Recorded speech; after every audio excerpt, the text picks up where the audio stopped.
BJP ರಾಷ್ಟ್ರೀಯ ಪ್ರಧಾನ ಕಾರ್ಯದರ್ಶಿಗಳಾಗಿರ್ತಕ್ಕಂಥ ತರುಣ್ ಚುಗ್ ಅವರು ಆಗಮಿಸಿದ್ದಾರೆ. ಇವರು ಏನು ಮಾಡ್ತಾರೆ ಹಾಗಾದರೆ, ಏನೆಲ್ಲ ಮಧ್ಯಸ್ಥಿಕೆಯನ್ನು ವಹಿಸಬಹುದು? ಇವತ್ತಿಡೀ ದಿನ ಬಿಜೆಪಿ ಕಚೇರಿಯಲ್ಲಿ ಸರಣಿ ಸಭೆಗಳು ನಿಗದಿಯಾಗಿದೆ.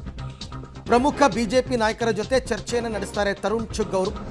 ಶಾಸಕರ ಸಭೆ ಮಾಡ್ತಾರೆ, ಪ್ರಮುಖರ ಸಭೆ ಆಗುತ್ತೆ, ಹಿರಿಯರ ಜೊತೆ ವಿಶೇಷ ಸಭೆಯನ್ನು ನಡೆಸ್ತಾರೆ, ಪಕ್ಷದೊಳಗಿನ ಆಂತರಿಕ ಸಂಘರ್ಷದ ಬಗ್ಗೆ ಮಾಹಿತಿಯನ್ನು ಸಂಗ್ರಹ ಮಾಡ್ತಾರೆ. ಹೈಕಮಾಂಡ್ಗೆ ರಾಜ್ಯ ಬಿಜೆಪಿ ರಿಪೋರ್ಟನ್ನು ಸಲ್ಲಿಸಲಿದ್ದಾರೆ ತರುಣ್ ಚುಗ್. ಬಿಜೆಪಿ ಜಿಲ್ಲಾ ಘಟಕಗಳ ಅಧ್ಯಕ್ಷರಿಂದ ತರುಣ್ ಚುಗ್ ಭೇಟಿ ಕೂಡ ಆಗುತ್ತೆ.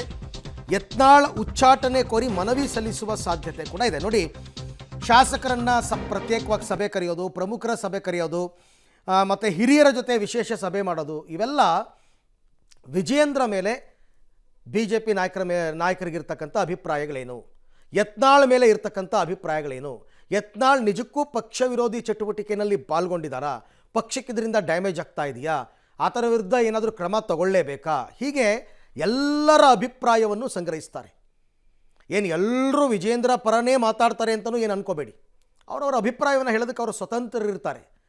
ಎಲ್ಲವನ್ನು ಕ್ರೋಢೀಕರಿಸಿ ಒಂದು ಫೈನಲ್ ರಿಪೋರ್ಟನ್ನು ಹೈಕಮಾಂಡ್ಗೆ ತರುಣ್ ಚುಗ್ ಅವರು ಕೊಡ್ತಾರೆ. ಹೈಕಮಾಂಡ್ ಅದರ ಆಧಾರದ ಮೇಲೆ ಕ್ರಮ ಕೈಗೊಳ್ತಾರೆ. ಈ ಬಗ್ಗೆ ಮತ್ತಷ್ಟು ಮಾಹಿತಿ ನನ್ನ ಕೊಲೀಗ್ ಮಸೂದ್ ಅವರಿಂದ ಪಡೆಯೋಣ. ಮಸೂದ್, ಈಗ ತರುಣ್ ಚುಗ್ ರಾಜ್ಯಕ್ಕೆ ಆಗಮಿಸಿರುವಂಥದ್ದು ರಾಜ್ಯ ಬಿಜೆಪಿಯಲ್ಲಿನ ಭಿನ್ನಮತ ಶಮನಕ್ಕೆ ಎಷ್ಟರ ಮಟ್ಟಿಗೆ ಸಹಾಯ ಆಗಬಹುದು ಅಂತ?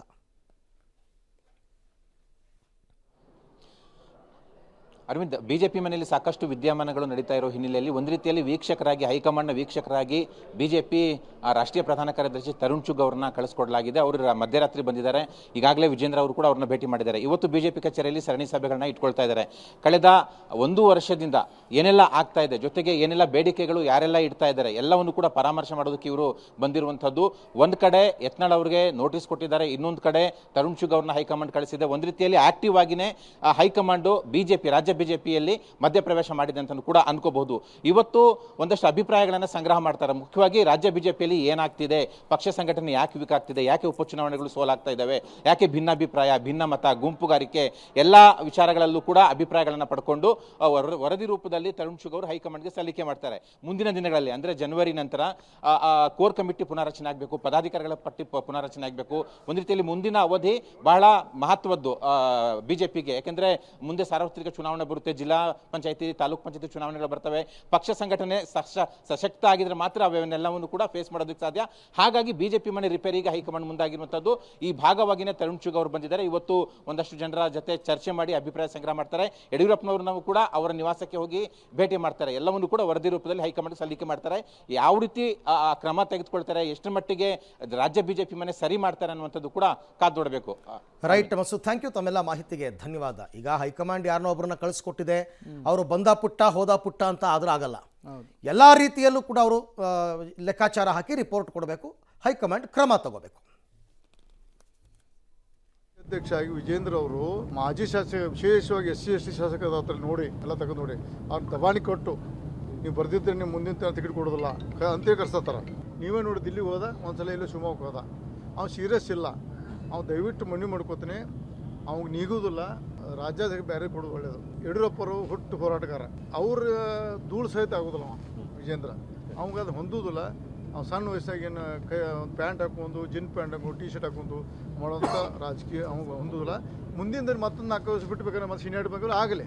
ಈಗ ನಮ್ಮ ಪಕ್ಷದ ಒಳ್ಳೆ ವಾತಾವರಣ ಇದೆ. ಎಂಥ ವಾತಾವರಣದಾಗ ನಮ್ಮ 3 ಸೀಟ್ ಸೋತನ್ನು ನಾಚಿಕೆ ಪಡ್ಬೇಕು ನಾವು. ಅದು ಮತ್ತೆ ಏನಂತಾರೋ ನಮ್ಮಿಂದ ಸೋತದ ನಾಚಬೇಕು ಅವರು. ಅವ್ನು ಮುಂದೆ ಸ್ಟೇಟ್ಮೆಂಟ್ ವಿಜೇಂದ್ರ ಅವ್ರದ್ದು ಏನತ್ತೆ, ನಾವು ಉಪಚುನಾವಣೆ ಭಾಳ ಸೀರಿಯಸ್ ತೊಗೊಂಡಿಲ್ಲ ಅಂತ ಅವರೇ ಕೊಟ್ಟಾರೆ. ಅಂದರೆ ಎಷ್ಟು ಬೇಜವಾಬ್ದಾರಿ ಅಧ್ಯಕ್ಷ. ನಮ್ಮ ಜಿಲ್ಲೆಗಳಲ್ಲೇ ನಮ್ಮನ್ನು ಯಾರು ಅವರು ಕೇಳಲಿಲ್ಲ. ಇವತ್ತಿನವರೆಗೂ ನಮ್ಮನ್ನು ಯಾವ ವಿಚಾರವಾಗೂ ಮಂಡಲದ ಸಮಸ್ಯೆಗಳಿಗೂ ಕೂಡ ಕೇಳಲಿಲ್ಲ, ಜಿಲ್ಲಾ ಸಮಸ್ಯೆಗಳು ಕೂಡ ಕೇಳ್ತಾ ಇಲ್ಲ. ರಾಜ್ಯದ ಸಮಸ್ಯೆಗಳಲ್ಲೂ ಕೂಡ ನಮ್ಮ ಪದಾಧಿಕಾರಿಗಳನ್ನು ಮಾಡತಕ್ಕಂಥ ಸಂದರ್ಭದಲ್ಲೂ ಕೂಡ ಅದು ಒಂಥರ ಒಂದು ಗುಂಪನ್ನೇ ಮಾಡ್ಕೊಂಡ್ರೆ ಹೊರತು ಅದನ್ನು ಯಾವುದೇ ರೀತಿಯಾಗಿ ಇದನ್ನು ಮಾಡ್ಕೊಂಡಿಲ್ಲ ಅಂತೇಳಿ ನನಗನ್ನಿಸಿದೆ ವೈಯಕ್ತಿಕವಾಗಿ. ಹಾಗಾಗಿ ಅದು ಏನೋ ಒಂದು ಇನ್ನೂ ಕೂಡ ಆ ಒಂದು ಮೆಚುರಿಟಿ ಇನ್ನೂ ಅವರಿಗೆ ಬರಲಿಲ್ಲ ಅಂತೇಳಿ ಅನಿಸುತ್ತೆ.